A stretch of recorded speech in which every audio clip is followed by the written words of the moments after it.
نحمده ونستعينه ونستغفره ونؤمن به ونتوكل عليه ونعوذ بالله من شرور أنفسنا ومن سيئات أعمالنا من يهده الله فلا مضل له ومن يضلله فلا هادي له ونشهد أن لا إله إلا الله وحده لا شريك له ونشهد أن سيدنا ونبينا ومولانا محمدا عبده ورسوله أرسله بالحق بشيرا ونذيرا وداعيا إلى الله بإذنه وسراجا منيرا صلى الله تعالى عليه وعلى آله وأصحابه وسلم تسليما كثيرا كثيرا أما بعد فأعوذ بالله من الشيطان الرجيم بسم الله الرحمن الرحيم وقل رب أدخلني مدخل صدق وأخرجني مخرج صدق واجعل لي من لدنك سلطانا نصيرا وقل جاء الحق وزهق الباطل إن الباطل كان زهوقا وننزل من القرآن ما هو شفاء ورحمة للمؤمنين ولا يزيد الظالمين إلا خسارا صدق الله مولانا العظيم সূরা ইসরার ৭০ নম্বর আয়াত থেকে তেলাওয়াত করা হয়েছে। তেলাওয়াতকৃত আয়াতে হযরত রাসূল আকরাম সাল্লাল্লাহু আলাইহি ওয়াসাল্লামকে একটি দোয়া শেখানো হয়েছে। দোয়াটি হল, ও নবী আপনি বলুন, অর্থাৎ এভাবে দোয়া করুন, রব্বি আদখিলনি মুদখালা সিদক, ও আমার পালনকর্তা আমাকে ভালোভাবে প্রবেশ করান, ও আখরিজনি মুখরাজা সিদক, এবং ভালোভাবে বের করুন, ওয়াজআলনি মিন লাদুনকা সুলতানান নাসীরা, এবং আমার জন্য আপনার পক্ষ থেকে অনেক বড় সাহায্যের ব্যবস্থা করুন। কোথায় ভালোভাবে প্রবেশ করাবে, কোথায় ভালোভাবে বের করাবে, এই নিয়ে একটি তাফসীর তো হলো, আমরা দুনিয়া থেকে বের হয়ে প্রবেশ করব কবরে, বের হব দুনিয়া থেকে প্রবেশ করব কবরে। বড় ভয়াবহ একটি অবস্থা, এক জগৎ থেকে আরেক জগতের প্রবেশ। যারা এয়ারপোর্টে গেছেন, বিদেশে গেছেন, যাওয়ার সময় ইমিগ্রেশনে গেলে টিম টিম করে আমাকে পুলিশ ফেরত দেয় কিনা, কত যুবককে ফেরত দেয়, অথচ এক দেশ থেকে আরেক দেশে যাচ্ছি, যে দেশে যাচ্ছি ওই দেশে আবার ইমিগ্রেশনে আবার টিম টিম এখান থেকে ফেরত দেয় কিনা। এই রোজার আগে দিয়ে আমাকে একজনে বলল, হুজুর মালয়েশিয়ায় গিয়েছিলাম, আমাকে এয়ারপোর্ট থেকে বের হতে দেয়নি। এয়ারপোর্টে জেলখানা আছে, একদিন জেলখানায় বন্দি রেখে পরের দিন ফেরত পাঠিয়ে দিয়েছে। এক দেশ থেকে আরেক দেশে যাওয়ার যদি এই অবস্থা হয়, এক জগৎ থেকে আরেক জগতে যাওয়ার অবস্থা কি হবে?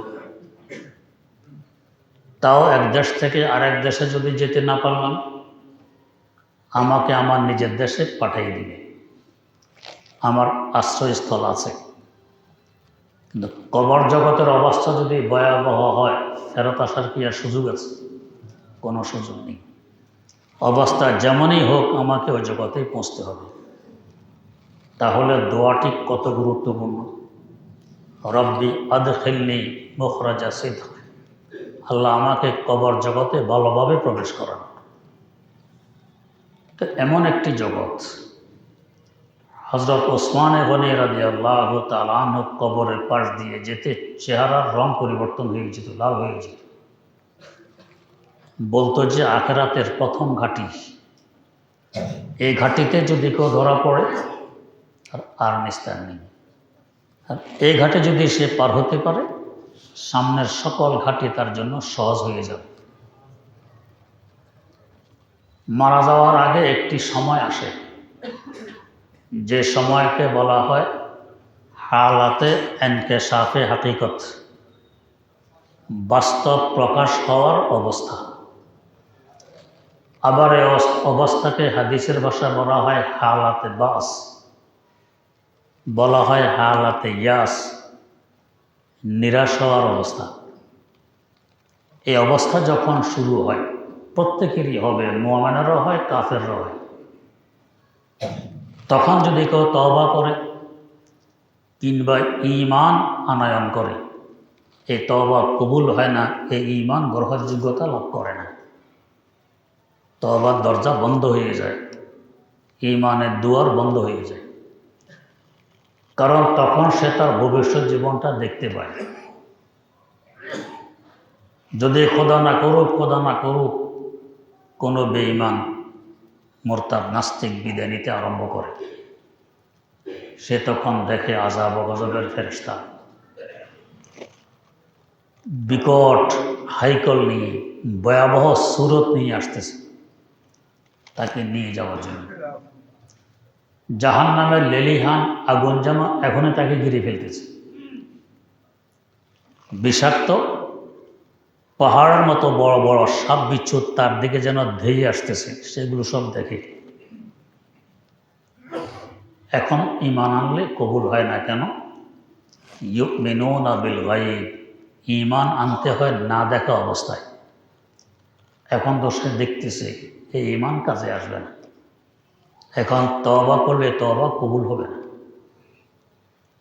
তখন তার চোখ উল্টে যায় ভয়ে, চেহারা বিগড়ে যায় আতঙ্কে। মানুষ যখন বিপদে পড়ে তো চেহারা বিগড়ে যায়, এবং তার অবস্থায় যেন বলতে থাকে মাইনে তুঝ পর আশিক হোকর জিন্দেগি বরবাদ কি। ও আমার গাড়ি বাড়ি, ও আমার টাকা কড়ি, ও আমার অর্থ সম্পদ, ও আমার পরিবার পরিজন, ও আমার ক্ষমতা, তোদের পিছনে দৌড়ে আমি আমার মূল্যবান ৮০-৯০ বছরের হায়াত বিনষ্ট করে দিলাম। আমার অবস্থা তো বড় ভয়াবহ, উপায় কি হবে?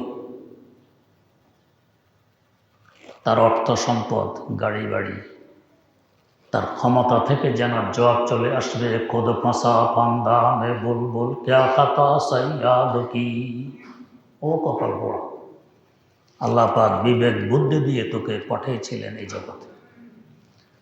আপন হাতে আব্বাকে কবরস্থ করেছ, নিজ হাতে মাকে কবর রেখে গেছ, কত আত্মীয় স্বজন পাড়া প্রতিবেশীকে মাটির নিচে রেখে গেছ। তুমি শিক্ষা গ্রহণ করনি, তোমাকেও তো একদিন এখানে আসতে হবে। এর পাশাপাশি কোরআন হাদিসের আলোকে কত আলেম ওলামা তোমাকে বোঝানোর চেষ্টা করেছে, তাদের বুঝ তুমি গ্রহণ করনি। হুজুররা কি বোঝে? আমরা তো তোমাকে ডাকিনি যে আমাদের পিছনে দৌড়ে ৮০-৯০ বছরের মূল্যবান হায়াত বিনষ্ট করে দে। আমরা তো বলি স্বইচ্ছায় দৌড়ে হায়াত বিনষ্ট করেছে, অপরাধটি কার? জবাব চলে আসবে।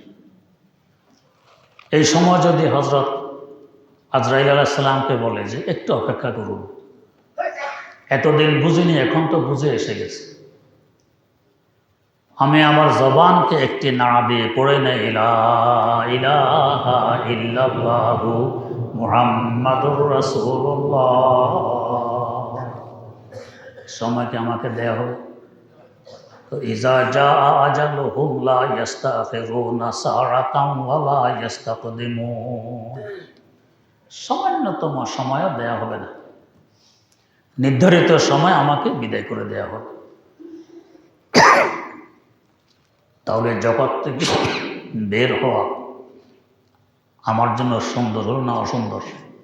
অসুন্দর। জমিন পানা চায়, যে আমাকে নাপাক করে তাড়াতাড়ি একে বিদায় করো, তাই মারা গেলে যত তাড়াতাড়ি সম্ভব দফন করে দাও। বেঈমান তৎকার হইলে জমিন পানা চায় তাকে তাড়াতাড়ি বিদায় করে। মোমেন নেককার হলে সে চায় কত তাড়াতাড়ি আমার আসল গন্তব্যে পৌঁছতে পারে, মোর সুখের জায়গা তো ওইটাই। তো চাই বেঈমান হোক চাই মোমেন হোক, সকলেই চায় তাড়াতাড়ি চলে যায়। বেঈমান তো চায় না, কিন্তু জগৎ চায় তাকে তাড়াতাড়ি বিদায় করো, তার দ্বারা জগৎ নাফাক হচ্ছে তাড়াতাড়ি। তো মোমেন বন্দাও যত তাড়াতাড়ি বিদায় হতে পারে, কেন তার ভবিষ্যৎ উজ্জ্বল। পক্ষান্তরে একজন নেককার মোমেন বিদায় নিতে গেলে চেহারা ফুটে ওঠে, মুস্কি হাসে। কেন? সেও দেখে রহমতের ফেরেশতারা গ্রাণযুক্ত তস্তরে নিয়ে আমার রূহ নেওয়ার জন্য এসে গেছে। আজকেই পড়েছি এক কিতাবে, ফেরেশতারা এসে তার অঙ্গর সঙ্গে গ্রাণ না গন্ধ যখন দেখে গ্রাণ, তো লোকটা মোমেন খুব ইজ্জতের সাথে রূহ বের করবে, আরামের সাথে করবে। কিসের গ্রাণ? ঈমানের গ্রাণ। ঈমানের গ্রাণ আছে, নেকামতের গ্রাণ আছে।